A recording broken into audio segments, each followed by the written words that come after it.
Hey, everybody. Hey, everyone, and welcome to this edition of The Night Bite.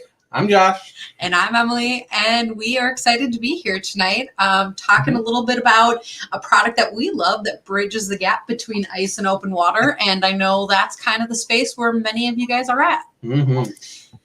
With that being said, we usually start these episodes talking about events that are coming up and different things that are happening. And to be honest, it is that awkward part of the season where there's really not things going on yet. I know the Wolf River is open, and I heard that there may even be some little walleye tournaments out of the different resorts and stuff. So go and check that out. But to be honest, I don't have a specific one to point you to. So if you know what those are, put those in the comments, and we'll talk about that. Otherwise, if you guys have, other comments, other questions, put that in there as well, because we're excited to have you here tonight with us. Well, if you're really itching to get out to a sports show, there is one in the Wisconsin Dells. It's a sports show, so there's a little bit of hunting, turkeys and I don't know, whatever everybody else does during the springtime for hunting. And, You're right. A little bit of fishing, a little bit of this and that. Kalahari Resort, Friday, Saturday, Sunday. Check out the Lakewood booth. We've been trying to get that out there. They have a cool little challenge, so go talk to Sarah at the Lakewood booth, and she'll hook you up with that. And anybody who visits the booth that weekend has the opportunity to win a free case. So soft-sided hard cases, lifetime cases for lifelong adventures is, I think, their slogan. That durability is there. So go and check that out. And I'm glad that I have you here to remind me that that's going on. I can't get my brain off the fish. So with that being said, let's bring in our guest tonight. All right. We got Kolt from AquaVu. Hey, how are you doing? Excellent. How are you guys? Good. Thanks for being here. You bet. Thanks for having me. So, for people who don't know about you or about AquaVu, tell us about yourself. Well, my name is Kolt Ringer. I am the president, and we purchased AquaVu about 1.5 years ago, and we were fortunate enough to meet it. I think it was the very first show the weekend after we closed up in Blaine, and I was, really excited to be able to get the opportunity. I've been a guide on Lake Minnetonka. I've been fishing my whole life, and the opportunity to acquire AquaVu happened, and we were able to work out a great deal. And it's been an unbelievable, crazy year in business and just with everything going on. But I, from a fishing standpoint, really love seeing what's going on under the water, and that's what our cameras do, and they work exceptionally well ice fishing, as we kind of in our area, Minnesota, Wisconsin, Iowa, the Dakotas, we're pretty well known. And we purchased the company to try to grow the open water, freshwater, saltwater. I'm actually down in Florida right now on a little vacation, but work vacation, trying to share the cameras down here as well too, because there's some bridge and pier fishing that are really similar to ice fishing up in Wisconsin and Minnesota that are really unique. And the cameras are just a great tool for seeing what's happening. You can learn so much. And, before purchasing the company, I've always had a camera in the fish house and in a boat. And it's been a great 1.5 years. Wow. So you said a whole lot there, and I would love to talk about all of that, but I'm going to pick out probably an odd one first. You're talking about saltwater, you're talking about pier fishing, and that's really exciting, to go and put a camera out there. You never know what you're going to see in saltwater. I'm going to be kind of a private eye down there. I imagine that can really be an exciting thing. But the other thing that really makes me think of is all of these people that are out there magnet fishing, because these people, what they do, they throw their magnet out there to see what's going on. But when people get stuck on like big metal pylons, when there's different obstructions down there, when you lose that equipment, when you have to cut rope or leave rope, that's something that's really terrible. So I really love the idea of using the AquaVu in different ways, and combine your different sports that you're doing, because you never know what you're going to see down there. Mm-hmm. Yeah, and not only can you use it vertically, but you also have a few accessories for a couple of the units where you can put it on a pole. So you can really get in there underneath docks, piers, and stuff like you were saying, and have a more controlled version of it. You know, you have the trolling fin for a couple of the units. So it's very versatile open water as much as it is versatile ice fishing.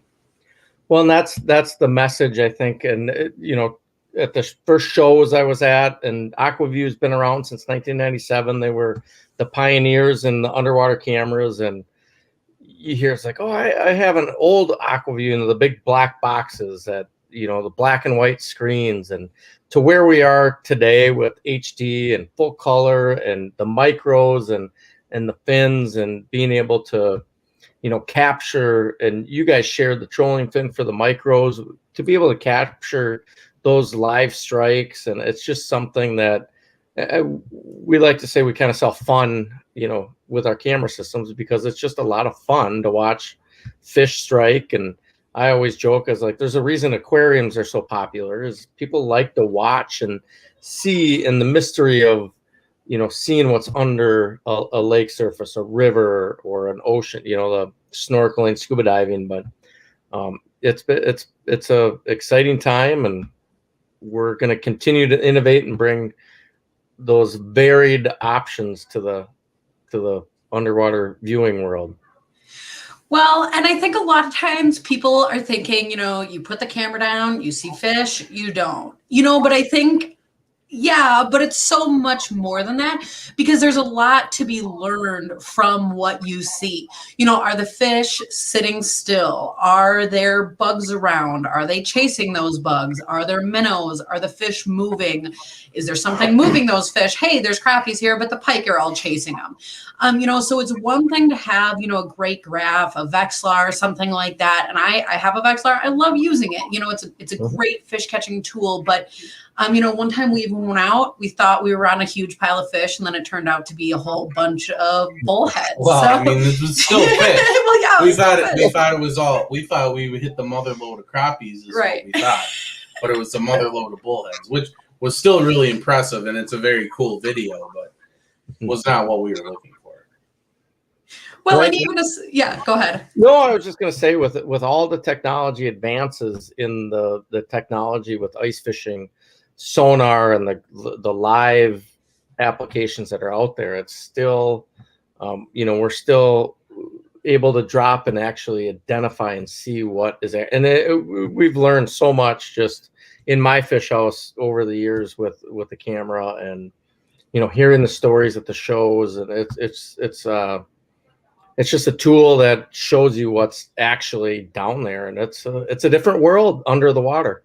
You know, there's always something new, and there's always something kind of crazy happening. Yeah, that's a really great point. Always something crazy happening.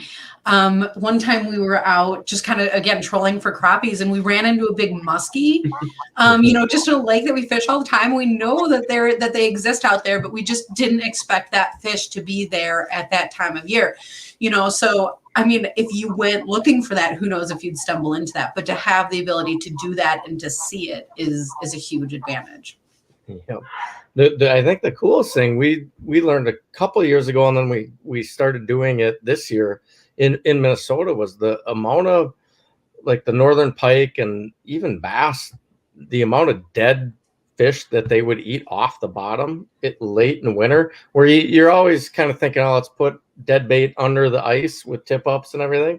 It's like we had multiple pike come in kind of angled, looking down on the bottom, scavenging. I mean, just those things are things we've never, you know, as fishermen, we're always trying to, you know, oh, their eyes are on top of their heads, they're always going to be looking up.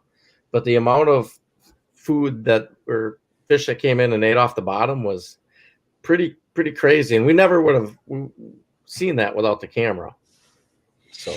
Well, and then there's a few interesting things there, because one of the things, a lot of people don't necessarily fish with dead bait. You know, a lot of people really, really swear by it has to be a live minnow or hooked in a certain way. But I think especially towards the end of the season, you know, there is natural die-off in ecosystems, you know, that just happens to fish. And so that's what pike like to do, especially pike, you know, other species too sometimes, but pike will go around and they'll eat that. And that's actually one of the things that I learned right at the end of the ice season. You know, I was going around with the AquaVu, putting it in different holes. I dropped down onto a pike, and it's amazing.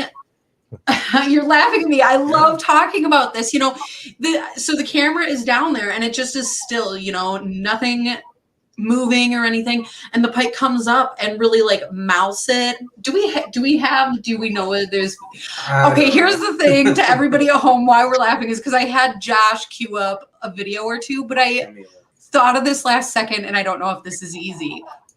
But the video is really astounding and we have it captured. So I guess while he's looking, I'll tell you this as well. So I have our AquaVu here because, you know, how could you not? Micro Revolution 5 Pro, am I calling it the right terms? I always say it out of order. Yeah, okay. Yep, that sounds great. It's the Revolution. The Pro gives you the recording feature and it's a 5-inch screen. And it's so the nice thing about this is, especially in winter, I'm trying to make it not reflect at you in that screen there. In winter, this fits in the pocket of your bibs. So that's a really nice feature. It's super, super portable. You can see the camera is right here, kind of on the side. There is a clip here at the top, which holds it. So you're not just like losing line all over the place. And the little reel mechanism folds in. So when I go up to a hole, I can literally just let that slide in there and it just dropped right onto my floor. So if you heard that, you know, it drops at a pretty good rate. You're probably seeing this video. No. Oh, no, you're not. Okay. The video popped up on my screen. It will probably on yours in a minute. But when I come up to a hole and I can really just drop that camera right in, and as long as I don't have a ton of slush, or I can get through that too, but the camera will lower itself at a really nice rate. You know, you can see a little bit of what's down there. This cord, a lot of people worry about the durability. I have not had a problem with this, and I use it to kind of turn the camera to kind of look around. So for people at home that are curious about that, that's just been great for me. But, you know, a really compact unit that allows us to see a whole lot of awesome things. So. We have a little guarantee in the office too. If that cord breaks on a fish or something bites it off, we'll be happy to send you a new camera, because we get that question a lot on that smaller, thinner cable. And yet today, in a year and a half and the previous years before, you know, we were involved with the company, we haven't had to replace a camera because a fish chewed through that cord. So yeah, no, I've not had that problem. The other thing is, you know, I'm talking about winter so much, but talking about summer, you know, there's just times that even if you try to sit still, I mean, you can pull your anchors out and certainly then you can be a little bit more set. But the thing about it is in summer, you know, sometimes we drift. And if I get caught on, you know, weeds and stuff, I haven't had a problem with that either. So I got really worried, but that's worked out. Yep.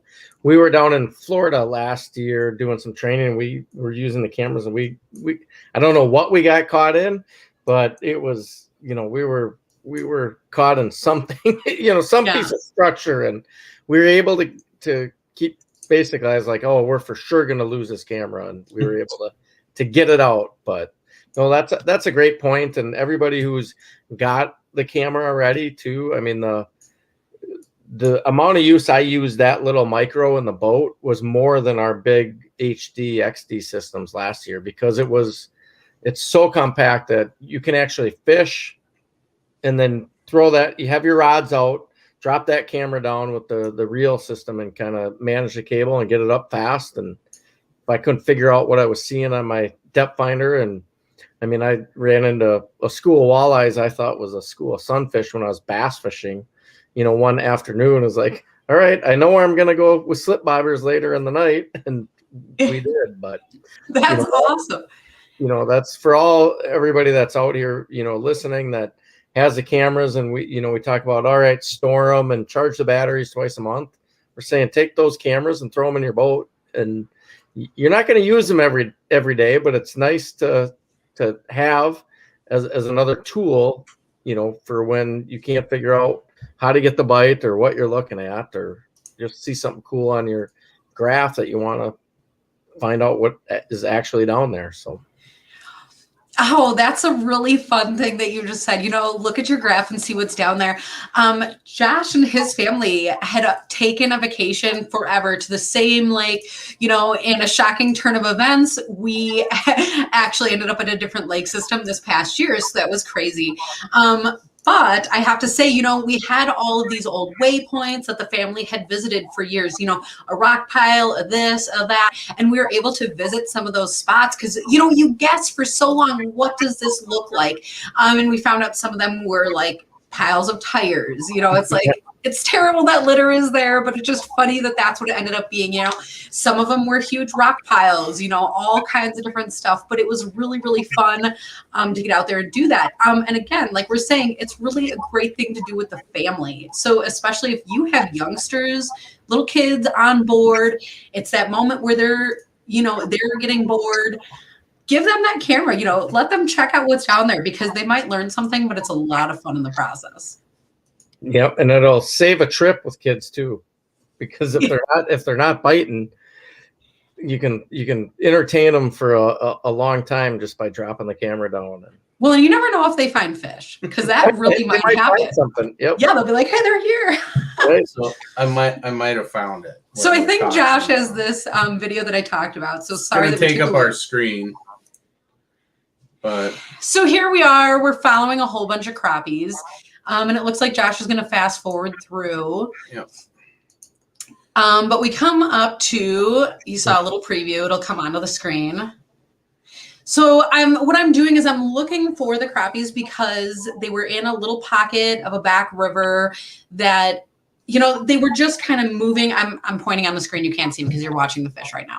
You know, they were just moving along the little edge of a back corner. And for a while we thought that we lost them, but I was following them. And as I did, they must have been getting pushed around by this pike. So he comes up, the camera was just still. I guess I did wiggle it a little bit. I said I didn't, but I guess I did. But it's really just interesting to see how much that fish sits and looks at that bait. You know, how much time it spends with, you know, just trying to figure out what it is and be curious. I don't know, what is it doing? I mean, see, all of this just becomes so interesting. And to be able to be there live is really exciting.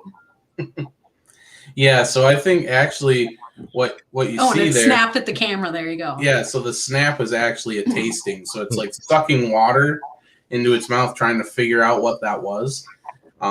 Yeah, so it just kind of went away there, but it figured out that it wasn't something it wanted to eat. You know, that day in particular, we were catching a lot of pike that were that big.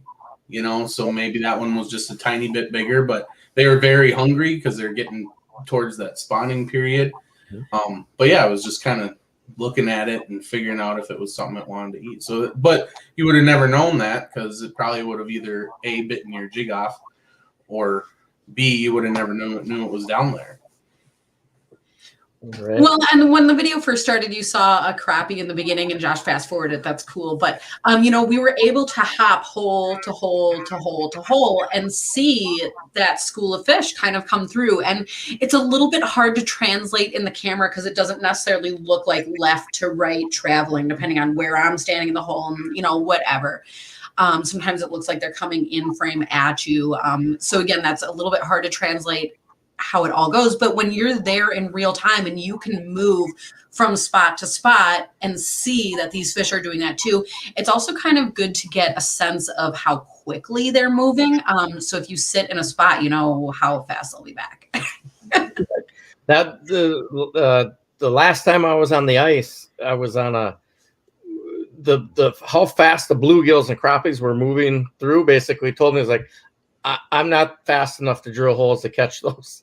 Like, we're going to just sit here and let them swim around because that's a great point because it'll tell you how fast they're cruising or if they're getting chased. Or I mean, I think one of the most exciting parts is if you're sunfish fishing and all of a sudden you've got a school of bluegills down there and they just take off. You can turn the cameras like something's chasing them, muskie or bass, or something's pushing the food chain. If you're observing and kind of watching what's going on, and I think that's pretty fun to watch too. Mm-hmm. Yeah, that is pretty awesome. So I'm gonna ask Josh another question that he's not ready for. Did we only have one video queued up, or are the others still there? I mean, I can put whatever video you want me to. The one with the brush. The one with the brush. Okay, so it's funny because now I'm asking Josh to go back to the video that he already previously had queued up. So we'll see how this goes. But what I really love is I spent a lot of time this year, in these back bayous of the riverbed, and everyone's fishing for pike like we're talking about. But we were able to, get into some of the brush, some of the trees that are down along the edges. Some of it is really shallow. Some of it is lakes, and we found some deeper brush too. But I really, really love the camera to see around the brush, to see if it's worth kind of getting your hook in there. But then I also love the video. Let's see if it'll come up, because people ask all the time about clarity, how you can see through the camera into different kinds of water. So, I mean, obviously, if you have a lake or something that's like crystal clear, I mean, that's great. And we have been there too. And we've seen all kinds of crappies and bluegills and bass and all kinds of stuff swimming around. It's like beautiful. But, there's a lot of times like this back river, it gets pretty muddy and things get pushed around. So I guess my first tip for something like this is, that brush gives you a little bit of perspective. And so does the bottom. So if you ever kind of like get lost in where you're at, find the bottom and find a little bit of perspective, because you can always go from there. Again, a lot lives at the bottom. So is it brush? Is it bugs? Is it other things? But I have to say, I've found there's a lot of times where I have good enough clarity to see the things that I'm looking to see.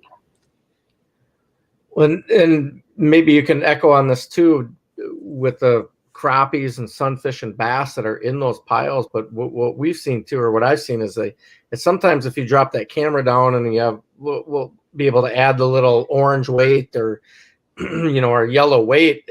Sometimes those fish that are buried in the weeds or in those brush piles will actually come to the camera, and kind of check it out, like what's getting dropped in my home. Like he looks like this pike. Yeah, well, and it's like what's on his head, because like, is that a little jig stuck to him, or I just don't even know. No, it's just a little skin off his head from trying to get something out of the tree. Who knows? But see, that's a really cool thing, whether that's you looking around, here I was making sure that there weren't panfish. Sometimes they're tucked really far into the nooks and crannies of the branches. And you can see, there wasn't panfish there at that point. Earlier in the year, I had caught quite a few bluegills out of there, but end of the season, it looks like pike territory. Yeah. Like they pushed them out and. Yeah. Well, and they go, at least on the river system, they go and they spawn back there. So I think also at that point, any panfish are maybe looking for the deeper pockets. They kind of switch places for the year. Right.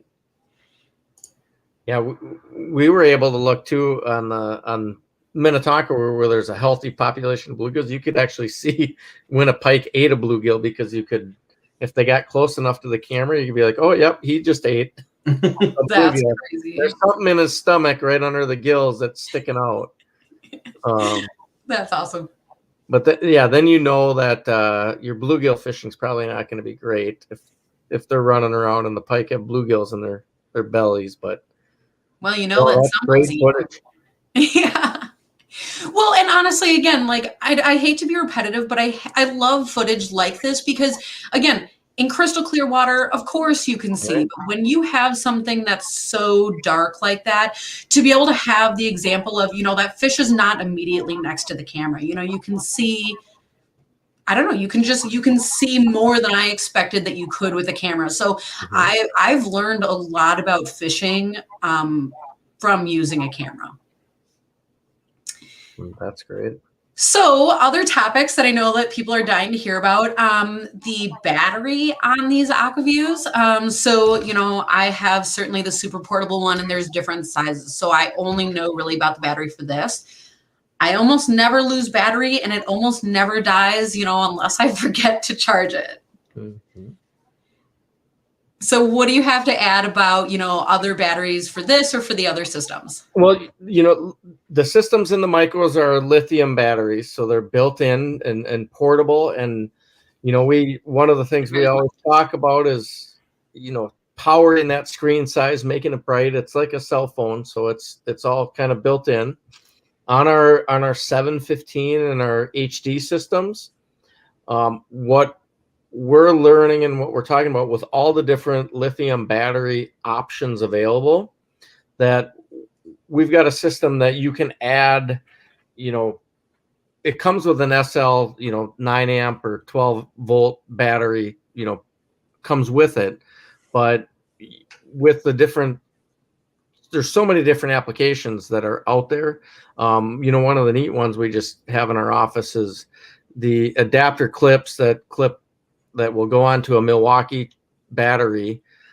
We've got the ability to hardwire, change that, and you can run our camera systems on those lithium batteries if you want. So there's just so many different options that we're saying, basically, with the options out there, you're capable of running your HD systems on all those lithium choices that are available, and our micros will always have them built in. So it's just powering those systems, and the boat systems, like the AquaVu system, is something you can hook in and run right off your 12 volt when you're rigging your boat and have it built into the boat power. So there's lots of options, and we're trying to be as conscious of what everything is going, all the different choices, I guess, for battery power to be able to run the system. So. Well, and the big thing that we heard a lot about this year is, the ice camping, right? Staying out on the ice. And so first of all, I imagine that this would probably last you all weekend. Like if you left it running for the entire time, I don't exactly have a run time of how long this will last. You'll go a good long time. But the other thing is Josh helped us hook this up to our power boxes. And so right on the top here, there's actually a little piece that comes with like a little bead, and it screws on, and it has like a little wristlet so that it doesn't fall off of you. And I will admit, normally I have that on there because I like using that. But this is also something that we were able to find the little screw attachment for the ram mount. Is that right? Yeah. And then we use the little ram piece here and put it onto our power box. So first of all, it holds it up like a nice stand. And then the power box has a handle. And then we were able to, the power cord, the charger on this is magnetic, so that's awesome. But the cable is just really nice length. It's very usable. So you just hook it in, hook it up to the power box, and we could have like a season worth of power on that. Right.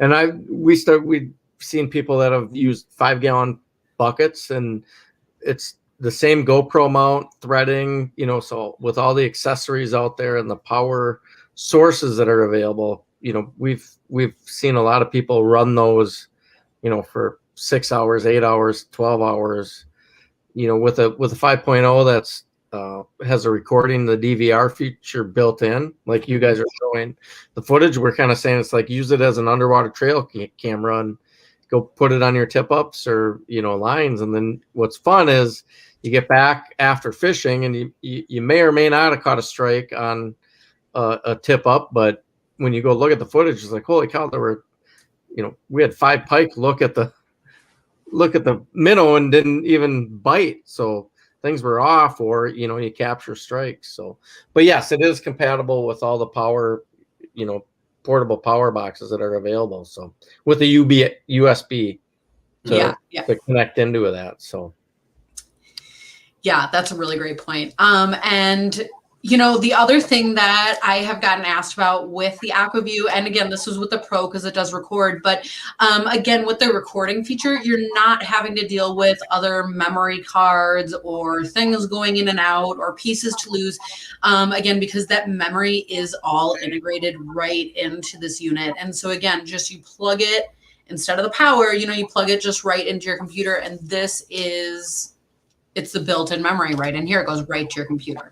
Yep. And, the reasoning behind the magnetic and not having an SD card in is it's water. You're always going to be on the water, and any crevice or crack or opening or cover, water seems to find a way in. And when you're talking about batteries and SD cards, water doesn't do good things with those cracks. It finds a way to get in, and then it corrodes, and then it doesn't work. So that's, one of the things that the engineers that we have are great at figuring that piece out of keeping everything watertight and sealed and having everything built in.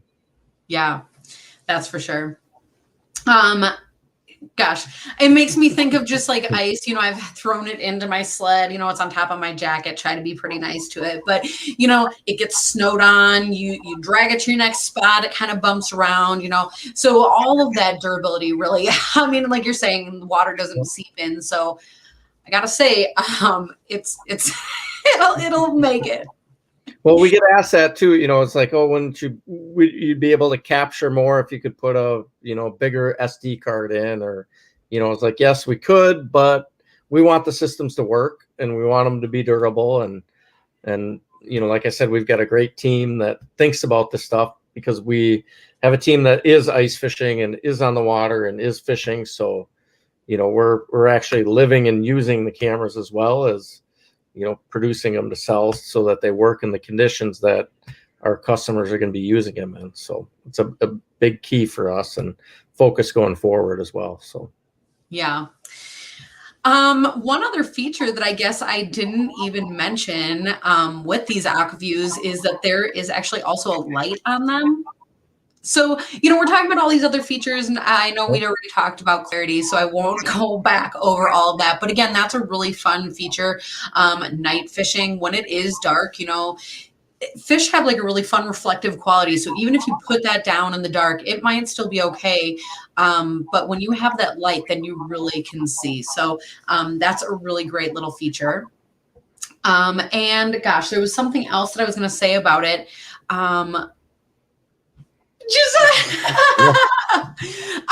But it's just something that you can use all the time. Kind of switching tracks, because this is the other thing that I was thinking about. We use ours for panfish. We're hole hoppers. We're in the boat up and down. But the other thing that you talked about is there are units that you can integrate right into your boat. And that's really a cool thing. But to be honest, I don't know a whole lot about that. But I know that AquaVu does offer, systems for trolling or whatever. So if you are doing bigger fish like that, can you tell us a little bit about what's available for that? Sure. So, and I'll point out too, is like one of the integrations or priorities is to just make as many different applications as possible. And with that RCA cable on those micros, any older Lowrance unit or Garmin or anything that accepts RCA video input, you can actually use those units and display the video in the screen, or like on a TV in a fish house as well too. So, and that's where our HD, we call it the MultiView Pro, is a system that's built. It's basically a box with our heavy duty camera so that if you already have a screen and that's where you're going to be using either in a fish house and then be able to take it to your boat and have a system that has video. It's basically anything that has video input capabilities, either RCA or HDMI, then either the micros or that all of our cameras on the HD series have HDMI input and output, so that you can use them on multiple different screens. So it's trying to be as many different uses as possible. So it's not just something that you take out on the ice. It's something you can. And we think you should be able to bring it out on the boat as well, and use the fins and the accessories to have as many different uses for the investment that you're going to, spend to purchase a camera, and not just pigeonhole you into one season. Yeah. You actually did remind me the other thing that I was thinking about, so I appreciate I appreciate that. And this is, I guess, a question from myself. The one thing that I do know that I don't know is that there are playback functions on this. So there are features on here that honestly I need to even familiarize myself with more than I am now. So is there a place that people can go and learn about their existing units? Yeah, we have a library source on our website. It's learn more tab, and we have videos. We have a whole bunch of resources that we put out there, so that we should have everything covered, and we still get more. We're always trying to think, and we always get ideas that, oh, we never thought about that, so we'll try to put them in that on our resource library on aquavu.com. So Perfect.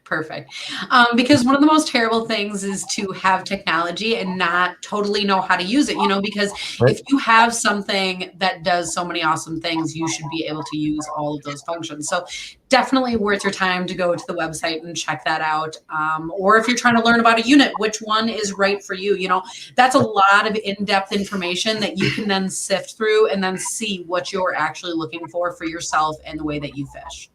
Exactly. And that's the biggest question, like we talked about a little bit before on air, is just missing the shows and being able to talk to people, because that's a huge component when somebody's shopping for an underwater camera system. It's basically the first question we ask or want to ask is, what's your plans? How do you fish? Because we feel like we've got a system that'll match just about, every situation, whether it's somebody who wants a hole hop or run around, or somebody wants to just kind of plant and, put their camera on a 50-inch TV screen and not move and just have a super clear picture. So we are always looking to improve, and any input that you guys have or your viewers have, we're all ears to try to keep the information as relevant as possible and make sure that everybody gets the most out of a camera system that they purchase from us. So yeah, that's awesome. Well, and by the time that you start using it, you will get the most out of it, because honestly, it's really addicting. It's just really hard. Sometimes I'll press the record button and I'll come back. I'll tell Josh like, oh, I got like 2 minutes of video, and we go back to review, and it's like literally 20 minutes later. It's like, I had no idea I stared at that for that long. Yep. It reminds me of the Wolf River cam that's going on right now. So, we're talking about the Wolf River, there's fish that swim by, and it's just hard to turn away. That's what, we hear that quite often. I was at the Bassmaster Classic last year in a booth, and I had a guy come up and he's like, I love your system, but I hate it because I don't fish anymore because I just want to watch the stupid camera. And we're like, well, you don't have to call it stupid, but we appreciate that. So no, well, that's actually pretty funny too, because there has been a day, not a whole lot of them, but there's been times where we honestly cannot get anything to bite. Between Josh and I throwing our whole tackle boxes at him, I'm saying you put a lot of things down there, and there are just days where none of it'll work.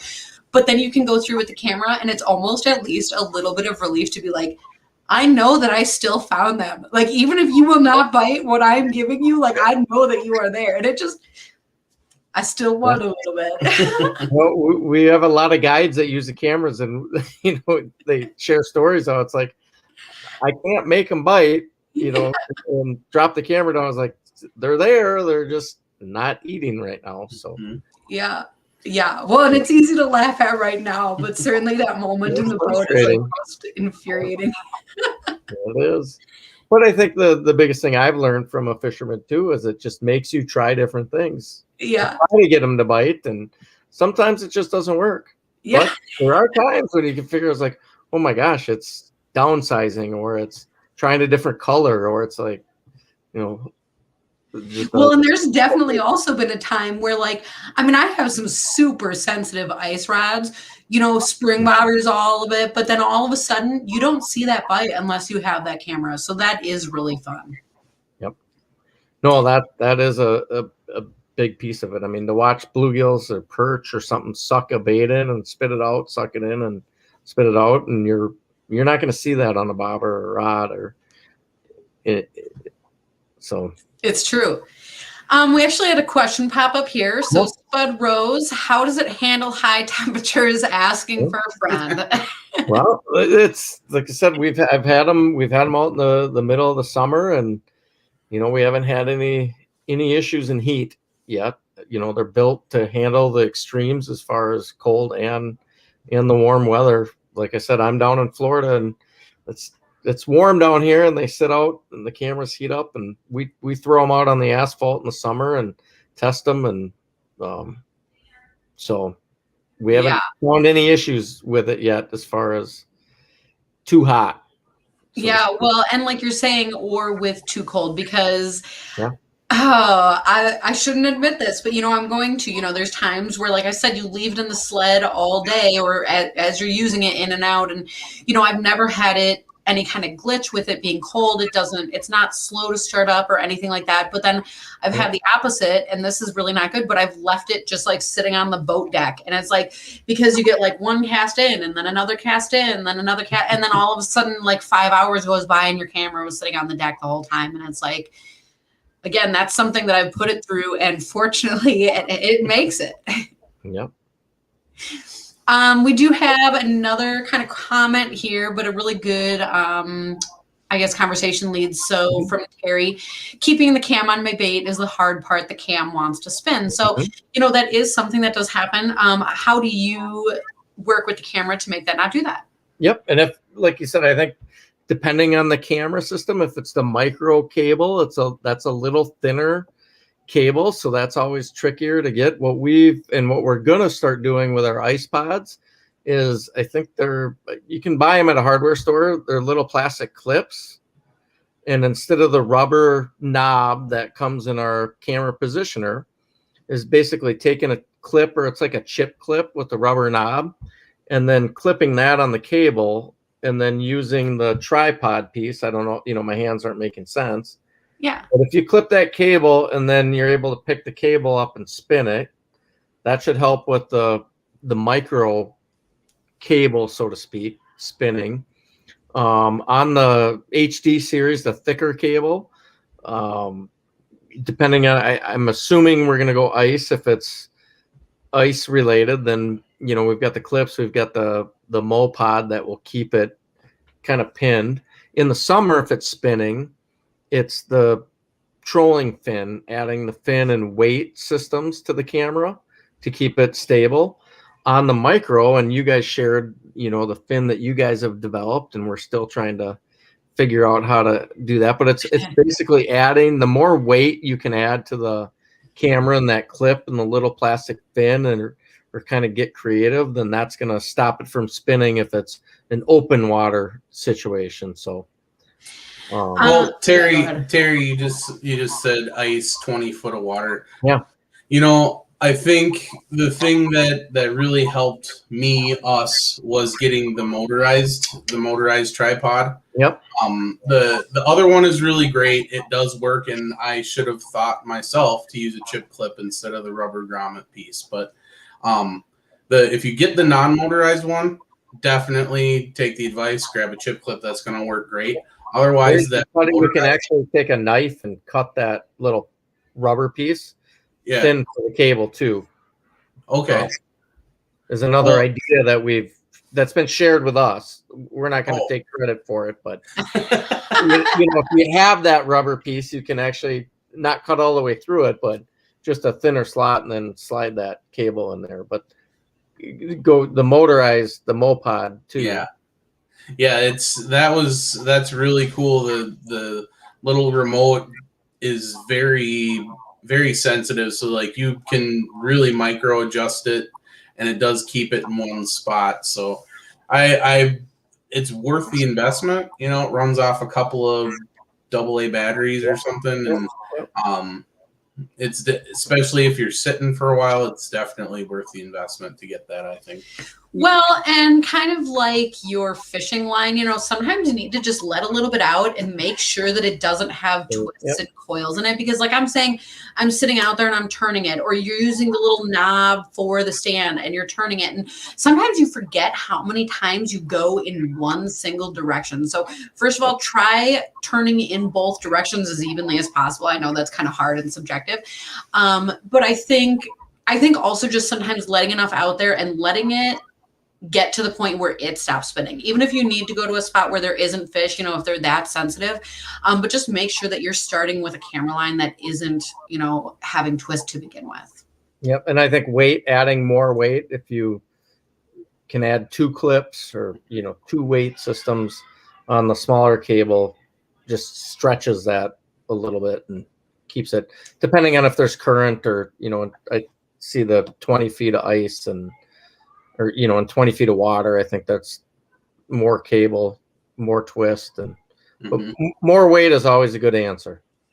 Yeah, I mean, we always add a little bit of weight to ours, and then especially if you're using it in the summer and the boat's moving, I think I put a 3-ounce weight on ours to keep it kind of steady, and that you would never think because we're using the small camera still.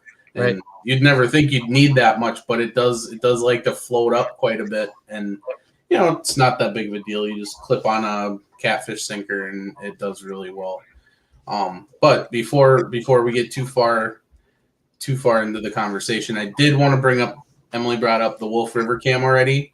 And I really did want to thank you for being a big proponent and sponsor of that, because this not only is something for recreation, but that Wolf River Cam has been a big educator, especially for the Wolf River system and a lot of the guys and kids and just folks, watching it.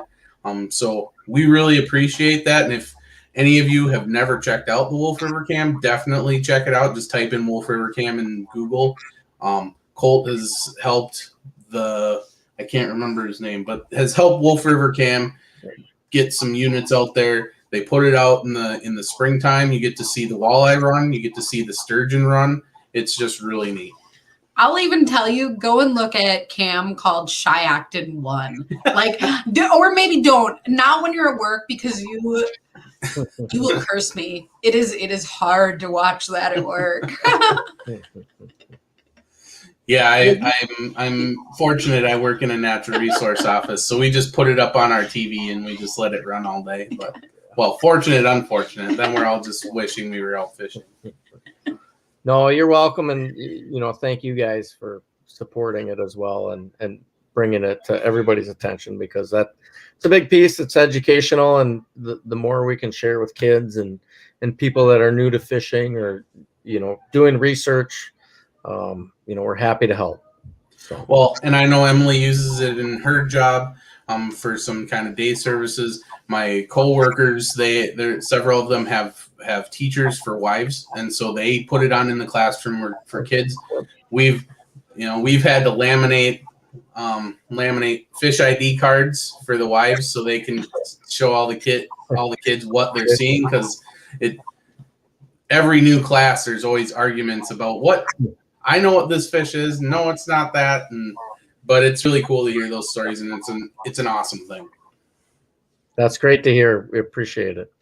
Well, and the thing that we didn't mention about it is that coming up, in a few weeks or maybe even sooner, it'll turn into kind of the sturgeon cam because, the Wolf River, it does get hit hard for walleyes. There's a lot of those that go through, and you see a ton of suckers go by, and even a few other fish. I saw perch the other day. But coming up here, that sturgeon spawn is coming, and you look at cams like Bamboo Bend and all that stuff, and it is truly amazing to see. They just look like dinosaurs. So if you've never experienced that, coming up soon here, that'll be the case. Cool. I'll have to check it out. I haven't seen the sturgeon yet. I've seen the walleyes, but. Well, and come for a real life visit, because it's amazing. Yeah, we got a room here. You can come. We'll go check it out. You can almost reach out and touch it, but the sturgeon. You don't touch the sturgeon patrol will slap your hand if you try and do that. I won't do that. I'll be looking at them. Oh my goodness. So I guess one last question here. All the way back from the beginning of the show, you mentioned that you used to guide. Do you still? It's been, well, with COVID and everything, I used to do a lot of corporate trips on Minnetonka. So I used to kind of help out a lot of my guide connections and friends that I still had, but we kind of lost that last year. So I haven't done a guide trip in about a year and a half. Okay. Well, I imagine that it's not like you're not busy enough. Right. And we've been busy, but with that kind of, I'd be still happy to help.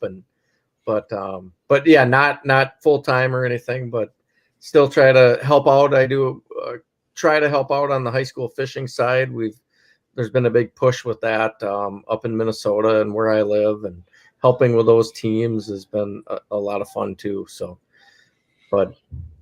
And then for people who are now super excited and want an AquaVu, can you still get an AquaVu these days? You can get a Micro 5.0 Pro, and we have 715s. We had such a hard time predicting the demand, and we kept ordering containers, extra containers, and they kept coming, and then they kept selling out to the point where we have Micro 5.0 Pros and 715s left. So we do have some cameras, but yeah, we're a little short on our HD systems. That it's been, like I said, just from a business standpoint, and hearing with the industry and just the growth, just trying to predict that demand. And we thought we were over ordering, and it's like, oh my God. Because it is a bit, it's a business, so you're trying to time things, and it costs money to make the cameras, and cash up front, and so we do have cameras to sell, so that is good going into the summer. But yeah, we'll be restocking, and we're hearing good things from our partners that are helping help supply the camera parts and everything. So we should be in good shape. We're anticipating another strong, push this summer and fall, and going into the next ice season. So we'll be as ready as we can be. So yeah. And for people who really, really, really want something that might not be available currently, for people who are willing to be patient, how long will they need to be patient? Like I said, I think we'll have some HD systems in June, July. Okay. Great in time for my birthday. Yep. Hopefully Father's Day. And oh yeah, and yeah, there you go. That's funny. Oh, awesome. No, so like I said, we've got a few systems left, on the micro side, and that's kind of a big push. And like I said, I use that little camera more in my boat than I did the big systems last summer. So it's for the convenience of it. Awesome. And for people who want to check out AquaVu on social media, what ways can they do that? We have a Facebook page, an Instagram page, and a YouTube channel. So you just go to any of those channels and search AquaVu, VU instead of VIE. But you'll be able to find us. So we've got a good presence out there, and keep posting and sharing the content. We've seen some great pictures and videos from this ice season, and it's fun to see. Absolutely. If anybody else has some good footage out there, definitely drop that in the comments or post that to our page, because I love to watch that and I'm into that. So, but otherwise, thank you for being here. You're welcome. Thank you for having me. It was good to digitally see each other again. Yeah. Hopefully in person sometime soon. Absolutely. Awesome. Cool. Well, all right. Well then, thanks for being here. You're welcome. Thank you later, Kolt. Yep, and thank all your viewers too. So.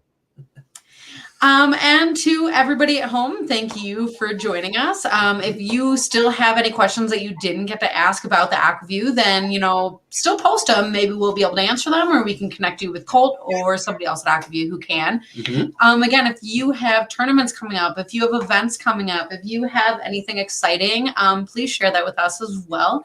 And otherwise, we look forward to hitting the river this weekend for some walleyes. Yep, getting rained on, pulling some walleyes. Awesome. All right. Well, have a good Thursday night. Thanks for joining us on this episode of The Night Bite. Bye, guys.